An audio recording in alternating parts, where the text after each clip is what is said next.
Hello and welcome to another episode here on the channel. My name is Gareth Small, and today we are talking about Sony is killing it. No, really, they're absolutely killing it, especially in Europe and in Japan, and they're mostly killing their customers. Wait, what? Yeah, because unfortunately this is not a video where we'll prize Sony, but where we have to talk about a lot of the nuances and, well, nuisances Sony has basically done in Europe and in Japan. If you were living in the state, especially, you might have not really noticed too much about it, and you would be like, "Wait, looking good here. Yeah, they raised the price to $70 for some of the games, but man, PlayStation 5 looks amazing." And it does, but unfortunately, as I said, especially in Europe and in Japan, Sony has done a lot of things where people are not happy at all with. And it goes so far that some people turn their backs in Japan. And in Europe, well, in Europe, the house is on fire. Like, it looks really, really bad there. But that also means that we have two separate issues in both countries. And because of that, we will take a look at Japan first, and we will talk about the issues we have there. Well, so what is going on in Japan? To understand what the issue is with Sony and PlayStation in Japan, we have to go back in time, much, much more back in time. To be precise, late 80s, early 90s. Because that was the time where basically Japan decided to take a different direction when it comes to gaming than the Western world. Where in the Western world we had consoles, we had PC gaming on the rise. In Japan, they made basically a very distinct cut between PC and consoles. Why is that? Well, it has something to do with the culture of Japan, where they're like to focus on things. And so they basically came up with the idea that if you want to game, you're going to the arcades or you're getting a console. The PC? No, really. The PC is there to do your work. You're working on a PC. That's it. There is no gaming there. That's bullshit. Like, you go to an arcade or you get a console. And it worked. I know that some people might say, wait, what? But no, what? I'm using the PC for gaming for a long time. Yeah, again, Japan managed that a little bit different, and that is fine. That is not something wrong. That is completely fine, especially in the late 80s and early 90s, where we had tons of arcades, where we had tons of consoles being available, well, to everyone. Like, we had Konami doing a console, we had Sega, Nintendo, and well, we had many, many more consoles which were basically in development. And then early 90s, Sony also entered the fray, and everyone was like, yeah, there's a lot of competition in Japan with the consoles, and everything is great. But then console manufacturers started to leave. Like, Konami basically jumped out of the race. Then in the early 2000s, Sega was dropping out. And then a little bit later, Nintendo was dropping out. Wait, Nintendo? No, Nintendo is still in there. Yeah, they are still doing consoles, but they are doing their own thing now. They are in their own little bubble, and they're not really competing with Sony anymore. They just have their own release dates, they have their own games, they're doing their own deals. Like, Nintendo has reached a point where they're just comfortably to say, hey, Sony, you do your thing, we do our thing here, cool. And with that, well, that created a monopoly for Sony and especially third party developers, third party publishers. When a Western company wanted to get into the Japanese market, well, they had to know the Japanese market, and they basically needed somebody at Sony to release their games on the PlayStation there. And that means you needed a lot of goodwill. And that was alright, right? Like, it wasn't Sony's best interest to have as many third party publishers on their console as possible, and it worked out. But over the decades, Sony became apparently much, much more pickier, like who they actually choose. And that created another big problem for the gaming industry in Japan. That means whenever you were a developer or a publisher and you wanted to make a dent in the Japanese gaming market, you needed Sony's goodwill. If you were not on the good side of Sony, things could become much, much more complicated and, most importantly, much, much more expensive. Money talks, and Sony wanted money. And this also created a devastating blow to the indie industry in Japan. The indie culture and indie industry in Japan is dead because Sony was not really interested in indie games. Like for them, the most important thing were AAA games, AAA studios, and just they make the most money. They make the most sense, not just in Japan, but basically everywhere around the world. And so for Sony, indie games didn't matter. Sure, indie games at some point finally made their way to the PlayStation because there were some indie games who actually made a good amount of money, and Sony was interested in that.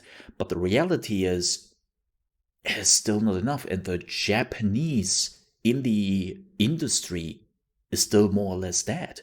Because again, they need a Japanese publisher to get on the PlayStation because the PC is just not strong enough, the phones were not strong enough to get your indie games on there. Thankfully, that changed. And that is one of the main reasons in the last few years why Sony actually decided that they want to have more indie games on their platform. But it's still not enough, and we have to talk about that. So, again, times changed. Phones became a thing in Japan, and the PC also finally made a return. Why? Well, it's pretty simple. Hardware became cheaper, and you didn't have to upgrade them as often as earlier. Like we had times where PC hardware had to be upgraded like every 2 or 3 years or 4 years at maximum if you wanted to compete.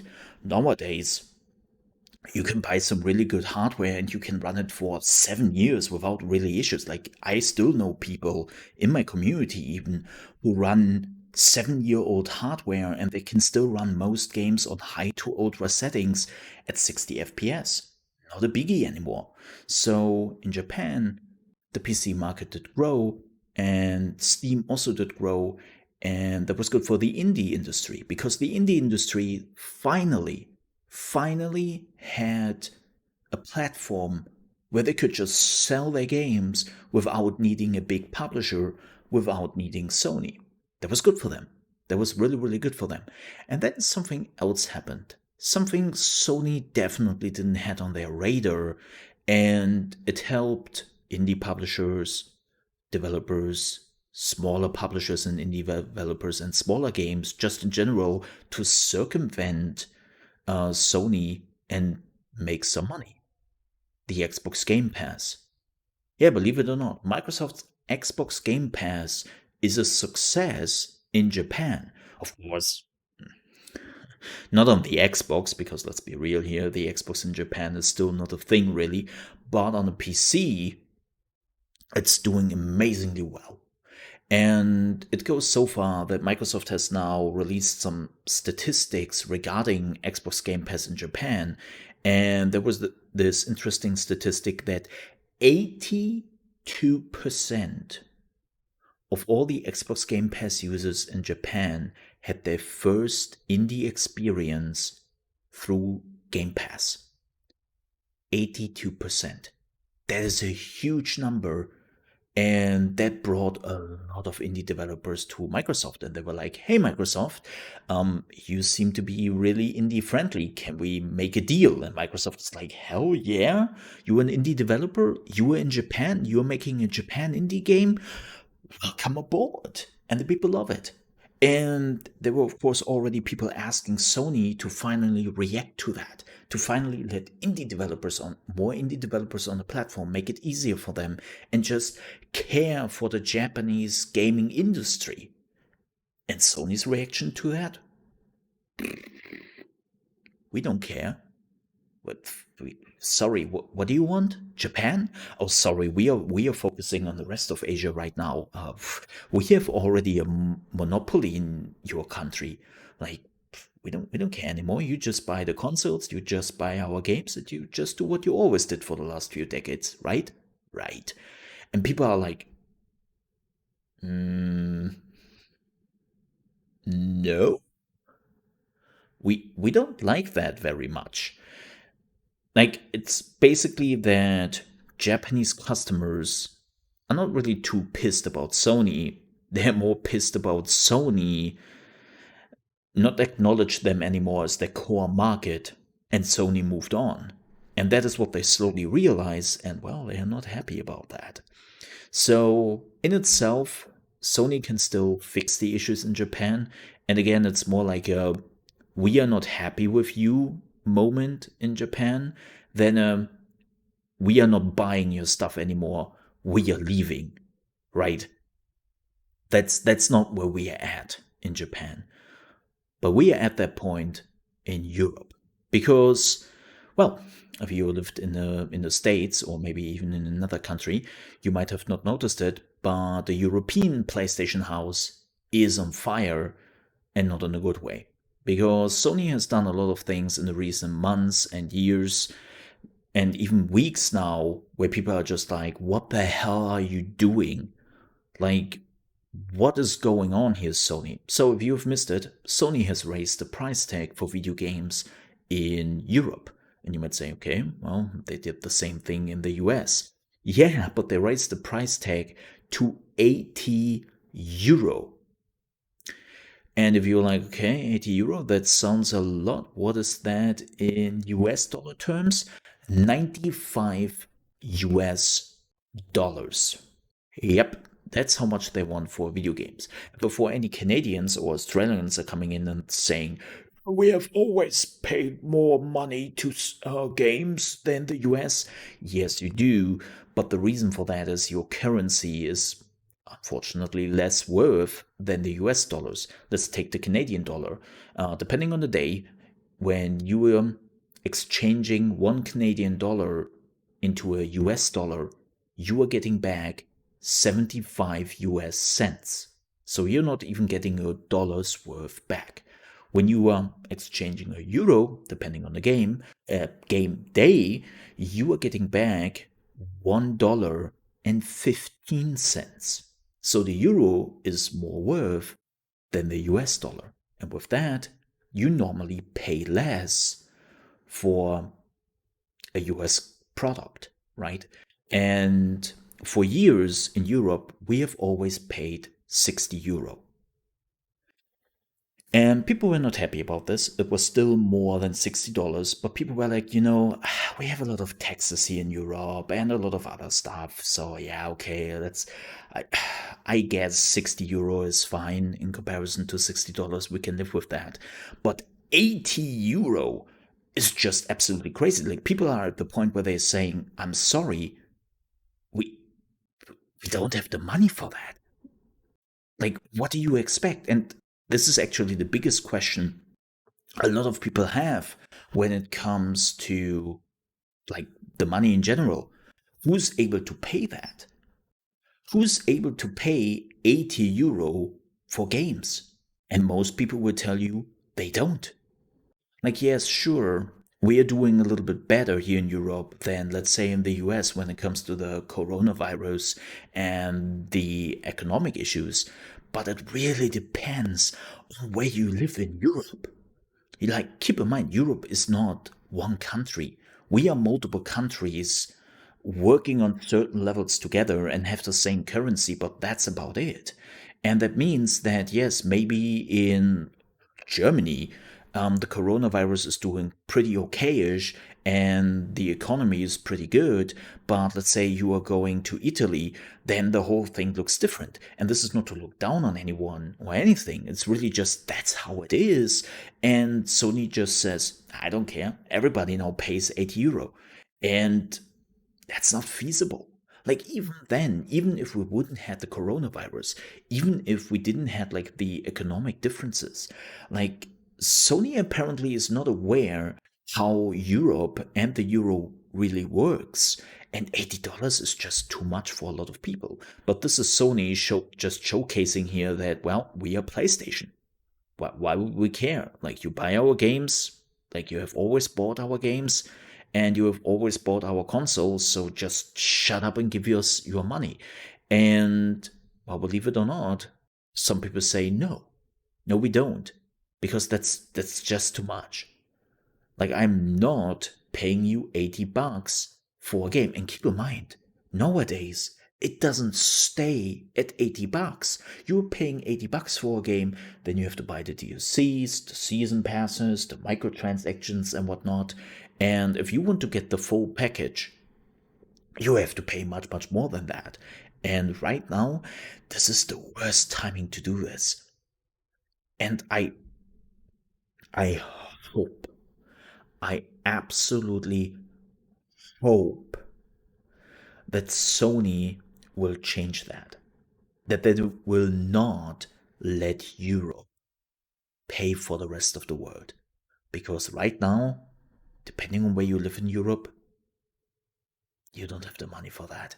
And Sony has to fix that ASAP. If they're not doing that, well, PlayStation will not do as well here. And keep in mind, Xbox is still looking good. There is an alternative. I know that some people will now say, but the exclusives.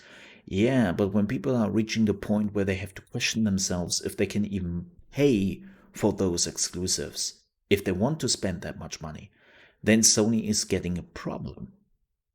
And there are more and more people who definitely love the exclusives on the PlayStation, but where even they say, but $80, like 80 euros, $95? No, really. Not really. So, Sony, the problems you have right now are easily fixable. So, fix them. You can do that. And please keep in mind, Xbox is still a threat. If Sony truly believes that now after the PlayStation 4, they have Xbox and Microsoft cornered, they are grossly mistaken. And the thing is, we have seen this before in the PlayStation 3 era. Where Sony started out with this attitude, they are slightly showing here again. And because of that, Microsoft crushed them. Like, don't get me wrong, I was mostly a PlayStation player in my life. I had mostly PlayStation consoles. And I will not get an Xbox console this time because I have a gaming PC. I have a high-end gaming PC and I don't need an Xbox. I can just buy an Game Pass, and I use the Game Pass and I use the Microsoft games, and Microsoft is fine with that. But right now, at this point, I also don't plan to buy a PlayStation. Because $500 for a PlayStation, okay, that's cool. That's fine. But 80 euro for a game?